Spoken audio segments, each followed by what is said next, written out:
शेतकरी मित्रांनो, मी रमेश थोरात. आज आपण आलेलो आहोत कुठे? तर कुठे हा प्रश्न तुम्हाला नक्कीच पडला असेल. तर शेतकरी मित्रांनो, आज आपण आलेलो आहोत भूरत्न गांडूळ खत प्रकल्प या ठिकाणी. शेतकरी मित्रांनो, भूरत्न गांडूळ खत प्रकल्पाची माहिती आपण या व्हिडिओमध्ये जाणूनच घेणार आहोत. तर आपण याबद्दल काय काय आहे माहिती हे या व्हिडिओमध्ये पुढे बघणारच आहोत. त्याआधी मी तुम्हाला या प्रकल्पाचे जे मालक आणि संचालक आहेत त्यांची थोडीशी ओळख करून देणार आहे.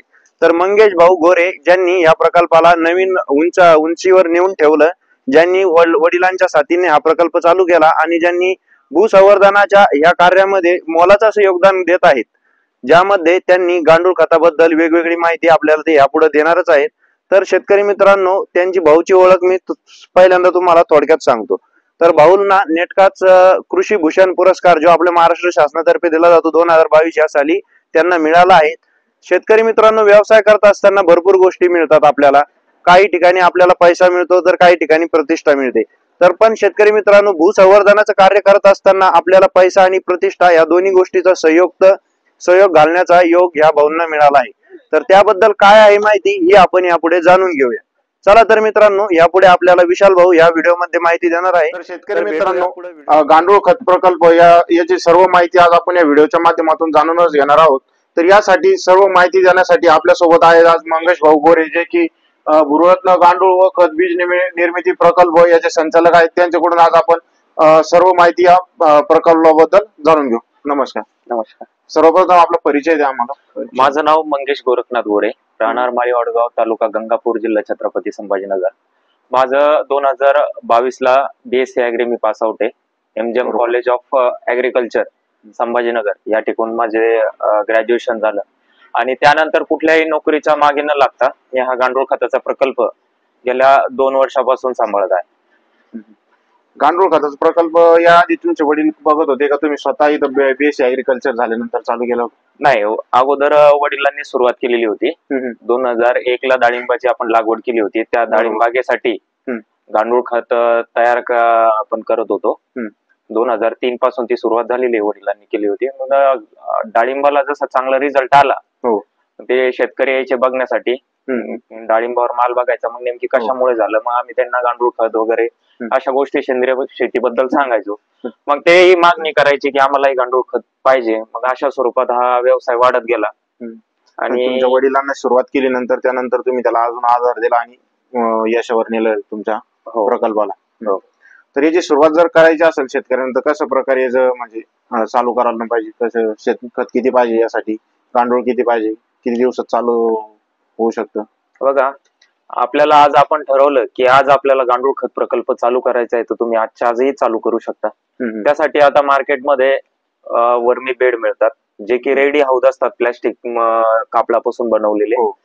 त्यानंतर खूप कमी खर्चात तयार करायचं म्हणल्यावर त्याला ओपन साईडला पण आपण खाली साधी ताडपत्री टाकून आणि त्याच्यावरती एक बेड स्वरूपात म्हणजे पोळ पद्धतीने शेणखत टाकून आणि त्यानंतर गांडूळ त्याच्यामध्ये सोडून एक कमी खर्चातही करू शकतो. पण त्याच्यामधून कसं वर्मीवॉश कलेक्ट करता येत नाही. म्हणजे आपण पाणी मारतो जे गांडुळावरती, बरोबर, आणि ते अर्काच्या रूपात जे आपल्याला मिळतं, गांडुळांची पूर्ण आंघोळ होऊन जे निघतं त्याला आपण वर्मीवॉश म्हणतो, ते आपल्याला मिळत नाही. मग ते जर मिळवायचं असेल तर एक टेट्रा वर्मी बेड पद्धत आहे, ते आपण बेड बघणारच आहे. ते बेड आपण वापरून आपण एका दिवसात गांडूळ खताचा प्रकल्प सुरुवात करू शकतो. म्हणजे जे काही शेतकरी घरच्यासाठी वापर करू करण्यासाठी इच्छुक आहेत त्यांनी तो टेट्रा वर्मी कंपोस्ट वापरायला पाहिजे. म्हणजे तेवढ्यासाठी ते चांगले. टेट्रा वर्मी बेड याची काय कॉस्ट पडते एक बेड, समजा कशी माहिती? बघा, 12x2 साईज मध्ये आपले हे वर्मी बेड जे आहे आपण स्वतः मॅन्युफॅक्चरिंग करतोय त्याची, आणि आपण माग पहिल्यांदा बाहेरून घ्यायचो,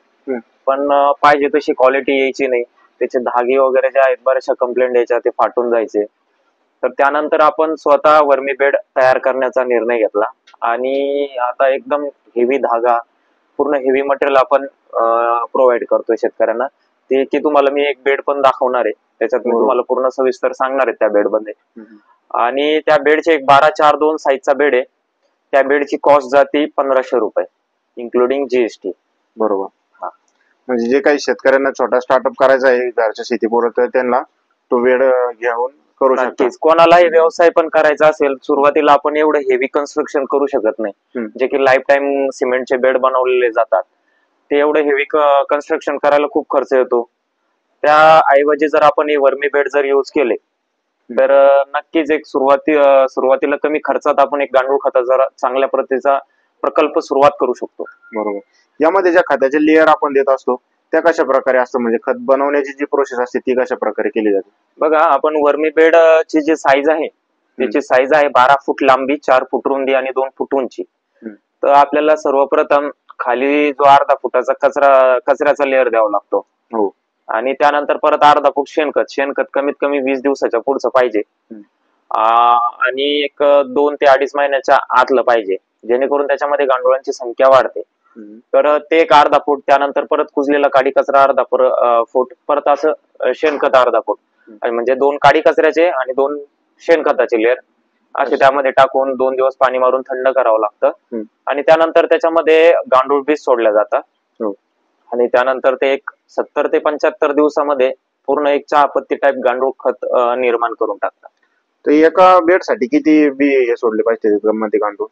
एका बेडसाठी बघा 3 किलो पासून कमीत कमी 5 किलो. आता आपण जर गांडुळांची संख्या कमी सोडली तर त्याला कालावधी खत तयार होण्यासाठी जास्त वेळ लागतो. आपण 3 किलो टाकले सुरुवातीला तर त्याला 90 दिवस लागतात. जर 5 किलो टाकले तर 70-75 दिवस. आपण एका बेड मध्ये जर 10 किलो टाकत असेल तर एक 45 ते 60 दिवसामध्ये पण खत तयार होतं. बरोबर. गांडुळामध्ये काही असे वेगवेगळ्या जाती असतात का, ज्यामध्ये काही अर्ली मध्ये येणार, लवकर तयार करणारे, काही लेट तयार करणारे, असं काही असतं त्यामध्ये? हो हो हो. गांडुळामध्ये बघा, महाराष्ट्रामध्ये भारतामध्ये 550हून अधिक जाती आहे. त्याच्यामध्ये मेन काडी कचरा आणि शेणखत खाणाऱ्या 4 जाती, त्यामधल्या ज्या 2 मुख्य जाती आहेत त्या आपल्याकडे उपलब्ध आहे. एक जी आहे ती एक इसाना फेटेडा आणि दुसरी जी आहे ती एक युड्रलस युजिनिया. या अशा 2 प्रकारच्या जाती आहेत आपल्याकडे, ज्या की आपण गांडूळ खत तयार करण्यासाठी युज करतोय. यांचे काय वैशिष्ट्य, म्हणजे लवकर मध्ये तयार करताय का काय? बघा, इसेना फेटेडा जी आहे ती जास्त करून शेणखत खाते, काडी कचरा खूप कमी प्रमाणात खाते. पण सायंटिस्टनी हिला काय रेफर केलंय की ती सगळ्या टेम्परेचर मध्ये टिकू शकते, त्याच्यामुळे सायंटिस्टनी तिला रेफर केलेलं आहे. बरोबर. ती पण एक तिला थोडा वेळ लागतो खत तयार करण्यासाठी. पण जी युड्रलस युजिनिया जी आहे ती तिला टेम्परेचर जास्त सहन होत नाही, पण ती एक म्हणजे खादाड जात म्हणून ओळखल्या जाते. बरोबर. गांडूळ खत खूप फास्ट तयार होतं तिच्यामध्ये. सर्व आता हे समजा 70 ते 75 दिवसानंतर आपला एक बेड तिथं रेडी होतो, त्यानंतर आपल्याला गांडूळ वेगळे करून घ्यायचे आणि बाकीचं आपल्या शेतामध्ये तिथं युज करावं लागतं. बरोबर. हो हो. तर त्यामध्ये आपण प्रति एकर साठी किती डोस द्यायला पाहिजे शेतकरी? बघा, याचे ना पिकानुसार आपल्याला हे खत टाकावं लागतं. जसं आपण कांदा वगैरे, कांद्यासाठी एकरी 1 टन, परत अद्रक आहे, हळद आहे, अशा याच्यासाठी 1 टन, परत मक्का, ज्वारी वगैरे त्याच्यासाठी 1 टन. म्हणजे आणि जे फळवर्गीय झाडं असतात ना त्याच्यासाठी एका झाडाला 1 ते 3 वर्षाचं जर झाड असेल तर एका झाडाला 1 किलो पासून 2 किलो पर्यंत टाकू शकतो. आणि जे झाड 3 वर्षाच्या वरती त्याला आपण 3 किलो पासून 5 किलो पर्यंत गांडूळ खत टाकू शकतो. यासोबत जर काही शेतकरी रासायनिक खतं वापरत असतात ते वापरले तर त्या सोबत चालतं कॉम्बिनेशन? बघा, कॉम्बिनेशन मध्ये चालतं, पण त्याच्यामध्ये जे गांडूळ आपण देतोय खतामध्ये गांडुळांची संख्या येते. तर आपण जे रासायनिक खतामध्ये ज्यावेळेस मिक्स करतोय हे गांडूळ खत, तर त्यावेळेस ते गांडूळ मरतात. बरोबर. तर ते मिक्स करून द्यायला नाही पाहिजे, देताना वेगवेगळं द्यायला पाहिजे. बघा, आपण मिक्स करून दिलं तर गांडूळ मरून जाणार आणि त्यापुढं आपण शेतामध्ये टाकल्यानंतर त्याच्यामध्ये गांडुळांची शेतामध्ये पण संख्या वाढली पाहिजे. आणि जर आपण रासायनिक खतामध्ये मिक्स केलं तर ती संख्या वाढणार नाही. जर गांडूळ खत टाकताना शेतकऱ्यांनी वेगवेगळ्या याच्यातच टाकावं, मिक्स नाही करावं. म्हणजे मिक्स झालं नाही पाहिजे, वेगवेगळ्या पद्धतीने तुम्ही तिथं टाकू शकता. तर तुम्ही जवळपास भरपूर दिवसापासून हा प्रकल्प करता, तुम्ही याच्यावरती फळबागही काढली, डाळिंबाची. तर तुम्हाला काय फरक पडला रासायनिक मध्ये आणि जैविक मध्ये, काय फरक वाटला तुम्हाला? बघा, वडिलांनी जे डाळिंब लागवड केली होती 2001 साली, तर सर्व जी जमीन होती ती पूर्ण काळी जमीन होती. आणि जे तज्ञ मंडळी म्हणायची की काळ्या जमिनीत डाळिंबाग सक्सेस होत नाही. तर ती कशा पद्धतीने सक्सेस करायची याच्यावरती वडिलांनी जोर दिला आणि शेतकऱ्यांच्या ज्या डाळिंबाच्या बाग आहे तिथं भेट द्यायला सुरुवात केली. काही ठिकाणी असं लक्षात आलं की काळ्या जमिनीत बाग असूनही सुद्धा चांगल्या प्रतीचा माल निघतोय आणि झाडं पण 7-8 वर्षाचे. हो. तर मग ते ना विचारलं तर ते म्हणे गांडूळ खत आम्ही अशासाठी वापरतो आणि ते आम्ही स्वतः वापरायला सुरुवात केली. बरोबर. त्यानंतर आम्हाला जे शेतकरी म्हणत होते, जे तज्ञ मंडळी म्हणत होते की तुम्हाला एक 4-5 वर्षात बाग काढावी लागेल, त्या ठिकाणी आमची 14 ते 15 वर्ष बाग टिकली. हो. त्याच्यामुळं गांडूळ खताचं काय पांढरी मूळ आमच्या डाळिंबाची पांढरी मूळ जास्त वाढली. परत त्यानंतर जे जमिनीतला ऑर्गेनिक कार्बन होता, ऑर्गेनिक कार्बन भरपूर वाढला आणि आम्ही गांडूळ खत टाकायचो तर जमिनीत गांडुळांची संख्याही वाढली. मग काय होतं, गांडूळ जमिनीला अनेक छिद्र करतात आणि जमीन जी आहे ती पूर्ण नरम करतात. त्याच्यामुळे काय होतं, जमिनीचा जो आहे पाणी निचरा होते, पाणी तुंबून राहत नाही एका ठिकाणी. तर पाणी जर निचरा झालं तर त्याच्यावरती काही इतर बुरशी वाढत नाही. त्याच्यामुळं झाडावरती जो मर रोग असतो, नेमॅटोड असतो, की या प्रकारचा कोणताही रोग येत नाही. हा फायदा आम्हाला स्वतः झालेला आहे. म्हणजे असा फायदा तुम्हाला तिथं गांडूळ खत वापरून झालेला आहे. हो हो. तर आता ही जी माहिती बघितली आपण, इतर प्रत्येक शेतकऱ्यांनी जे काही स्वतःच स्टार्टअप पुरतं बघितलं, म्हणजे एखादी फळबागेसाठी किंवा घरच्या शेतामध्ये टाकण्यासाठी, याचा जर कधी आपण बिझनेसच्या दृष्टिकोनातून जर विचार केला तर कोणते कोणते प्रकार यामध्ये आहे आणि कशा प्रकारे स्टार्टअप केला पाहिजे? बघा, सुरुवातीला तर मी तुम्हाला जे सांगितलं की वर्मी बेड पासून तुम्हाला सुरुवात केली पाहिजे. एकदा बेड घेतला कमीत कमी 6-7 वर्षापर्यंत बेड टिकतो. आणि सुरुवातीला आपल्याला कमी खर्चातून त्याच्यात म्हणजे व्यवसाय चालू करता येतो. तर हे बघा, मी जो 12x4x2 साईजचा बेड सांगितला त्याच्यामध्ये 1 टन गांडूळ खत तयार होतं दर 70-75 दिवसाला. परत जे वर्मी वॉश आहे, वर्मी वॉश आहे ते कमीत कमी 60 लिटर पासून ते 100 लिटर पर्यंत 2 महिन्यात वर्मी वॉश मिळतं. आणि त्यानंतर गांडूळ बीज जे आपण 5 किलो त्यामध्ये सोडणार आहे ते 3 पट होऊन जातात, म्हणजे 15 किलो पर्यंत होऊन जातात. तर आपण एक सरासरी मार्केटमध्ये जर हिशोब बघितला, गांडूळ खताचे आता सध्याला रेट चालू आहे 12,000 रुपये टन प्रमाणे. म्हणजे एका बेड पासून नुसतं गांडूळ खत जर विकलं तर 12,000 रुपये मिळणार. त्यानंतर जे वर्मी वॉश विकतो आपण ते 50 रुपये लिटर प्रमाणे. 50 रुपये लिटरनं जर आपण 100 लिटरचं जर धरलं तर 5,000 रुपये त्याचे होतात. आणि त्यानंतर जे गांडूळ बीज आहे त्याचा रेट आहे आपण 300 रुपये किलो किंवा 250 रुपये किलो.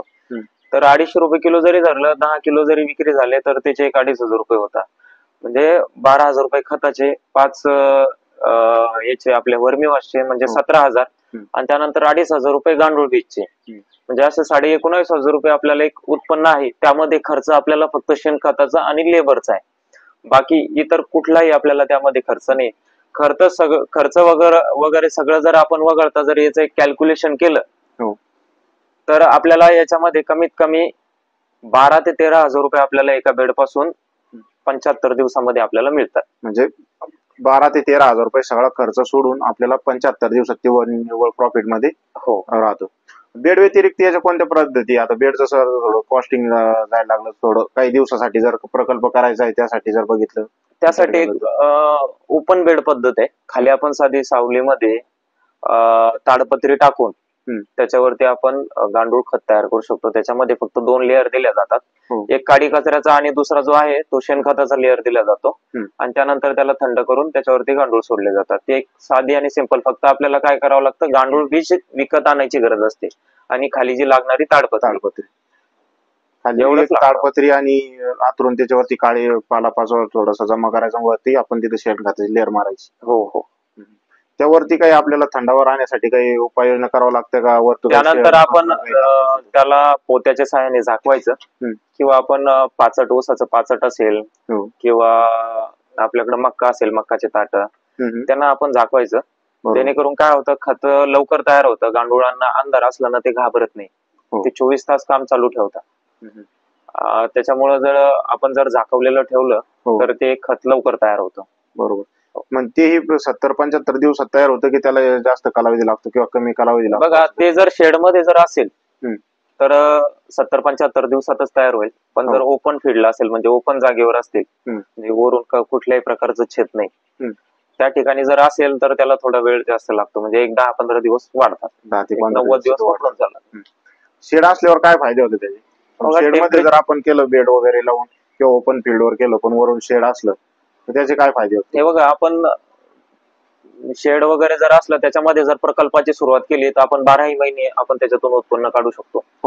त्यानंतर दुसरी जी गोष्ट आहे, टेम्परेचर मेंटेन राहतं.